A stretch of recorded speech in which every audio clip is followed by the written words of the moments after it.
Assalamualaikum kapatid ko sa pananampalataya. Ano ba ang kasalanan ng tao na yan at gusto mo siyang patayin? Ang sabi ng propeta sallallahu alaihi wasallam, "Umirtu an uqatilan nasa hatta yashhadu an la ilaha illallah." Inutusan ako ng Allah na makipaglaban sa mga tao na hindi pa mananampalatayang Islam hanggat hindi sila magsasaksi na walang ibang Panginoon na dapat sambahin maliban sa Allah lamang. O aking kapatid, ang hadith na yan ay sahih, ngunit ang iyong pagkakaintindi ay mali. Halika at i-review natin at ipapaalam ko sa iyo kung ano talaga ang ibig ipakahulugan ng hadith na yan. Ang sabi ng Propeta sallallahu alaihi wasallam sa hadith na yan, "Umirtu." Pinag-utusan ako, sabi ng Propeta.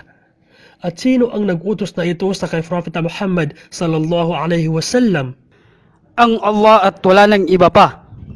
Tama ka kapatid, ang Allah subhanahu wa ta'ala ang nag-iisa na nag-utos sa kanya.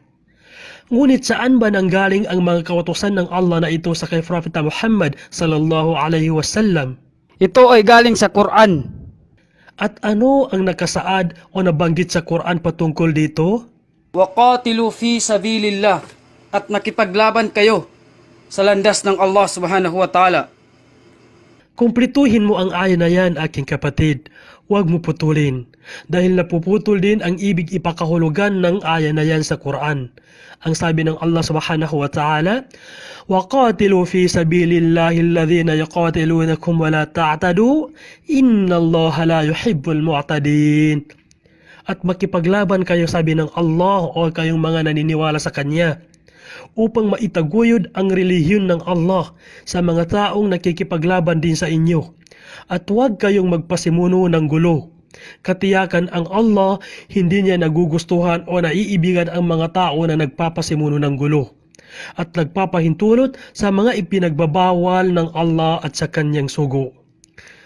Aking kapatid, kung titingnan lang natin at pag-aaralan ang kahulugan ng talata na ito, ang sabi sa Quran ay magkipaglaban tayo para sa landas ng Allah laban sa mga taong na kumakalaban din sa atin, sa mga taong mananakop, sa mga taong masasama, sa mga taong mapang-api, at hindi sinabi sa Quran na magpasimuno tayo ng gulo o pumatay ng wala sa batas.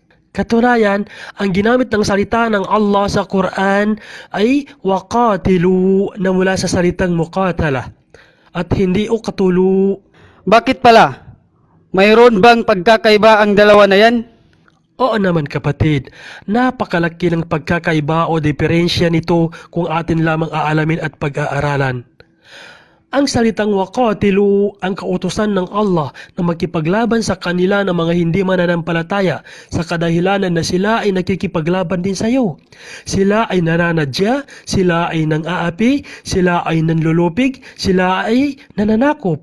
Pero hindi sakop ng salitang ito ang kalabanin mo sila kahit wala silang ginagawang masama. Pagpapatayin mo sila kahit di naman sila nakikipaglaban sa iyo, kukunin mo ang kanilang mga ari-arian na wala sa kadahilanan o wala sa batas ng Islam.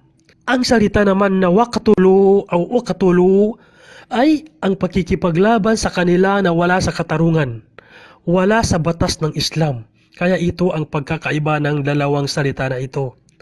At ang hadith na ito na nabanggit mo ay hindi mo pwedeng gawing batayan at isagawa sa lahat ng oras dahil may mga partikular na oras at takdang panahon ang pagsasagawa o pag-a-apply ng hadith na ito kung kailan ka pwede makipaglaban laban sa kanila ng mga hindi mananampalataya. Ang hadith na ito kapatid na kung saan ay inutos ng Allah sa kay Propeta Muhammad sallallahu alaihi wasallam na makipaglaban sa kanila ng mga musyrik ay nung sa kapanahunan na kung saan ang mga kafir, mga musyrik mula sa mga Quraysh noon sa Mekka ay pinapahirapan nila ng labis ang ating mahal na Propeta sallallahu alaihi wasallam pati na ang kanyang mga kasamahan. Ang mga sahaba ay pinagpapatay nila, kinakamkam ang mga ari-arian at ito ang dahilan kung bakit naihayag ang hadith na ito sa Propeta sallallahu alaihi wasallam.